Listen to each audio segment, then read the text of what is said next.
Hi friends, welcome to Uma kitchen.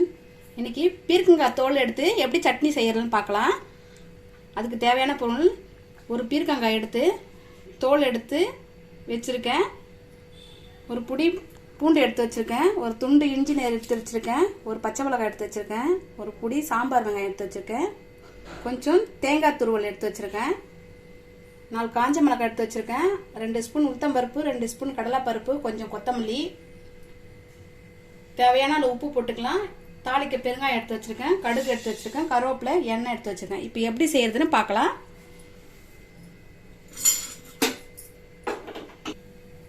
Stove பற்ற வச்சுட்டு அதில் இப்போ நம்ம பாத்திரம் வச்சுட்டு சூடு ஏறினோடனே இப்போ எண்ணெய் சேர்த்துக்கலாம். நான் முதல்ல கொஞ்சம் எண்ணெய் விட்டுக்கிறேன்.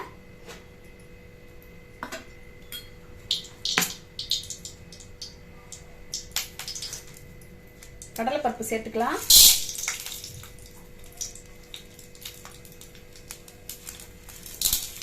இப்போ உளுத்தம்பருப்பும் காஞ்ச மிளகாய் சேர்க்கிறேன்.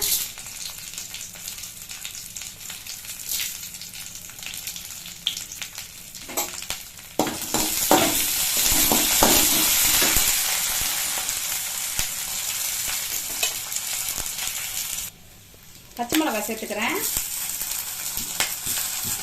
இஞ்சி பூண்டு சேர்த்துறேன்.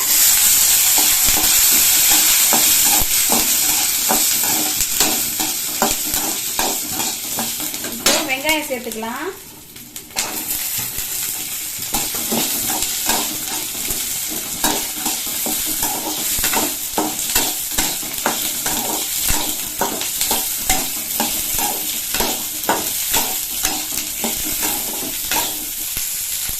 இப்போ தேங்காய் சேர்க்கிறேன்.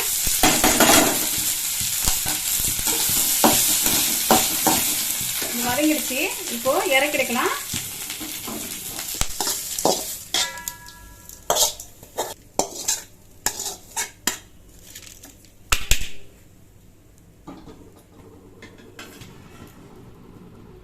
கொஞ்சம் எண்ணெய் விட்டுக்கலாம்.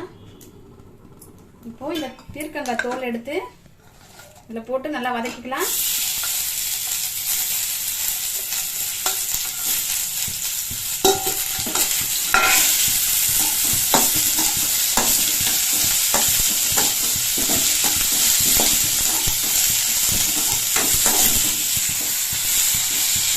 இந்த பச்சை வாசனை போகிற அளவுக்கு தோலை வந்து நல்லா வதக்கிடணும். வதக்கிட்டு அப்புறம் சேர்த்து அரைக்கணும்.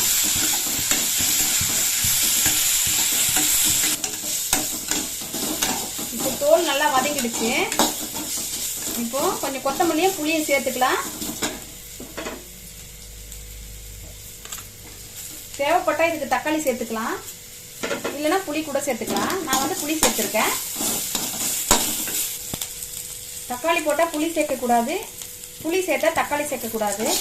ரெண்டுத்தையும் ஒன்றா சேர்த்தா ரொம்ப புளிப்பு அதிகமாகிடும், சட்னி டேஸ்ட் இருக்காது, அப்புறம் வேறு மாதிரி இருக்கும் டிஃப்ரெண்ட்டாக. நான் வந்து புளி சேர்த்துருக்கேன். வதங்கிடுச்சு, இறக்கிடலாம்.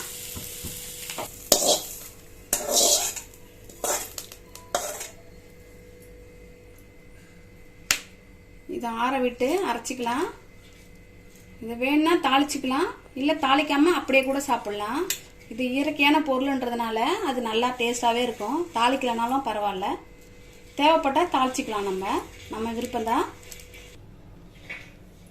இப்போ ஆறிடுச்சு. இப்போ ஜாரில் மாற்றி அரைச்சிக்கலாம்.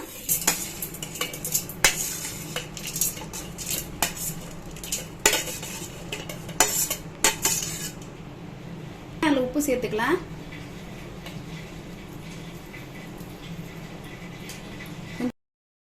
கொஞ்சமாக தண்ணி விட்டுக்கலாம். இதை அரைச்சிட்டு தாளிச்சுக்கலாம்.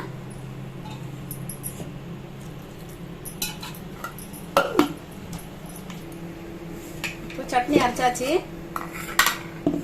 இப்போ தாளிச்சுக்கலாம். இப்போ ஸ்டவ் பற்ற வச்சுக்கிறேன். கடாயை வச்சுட்டு கொஞ்சமாக எண்ணெய் விட்டுக்கிறேன்.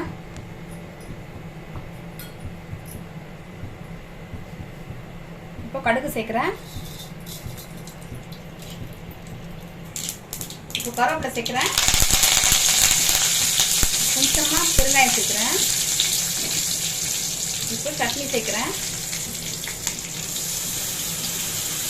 சட்னின்றதெல்லாம் கொஞ்சம் தண்ணியாக விட்டால் கூட பரவாயில்ல, ரொம்ப திக்காக இருக்கணும்னு தான் கிடையாது. தோசை இட்லி எல்லாத்துக்கும் யூஸ் பண்ணிக்கலாம்.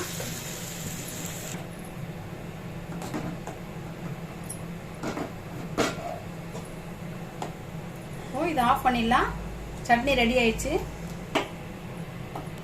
நல்லா டேஸ்டான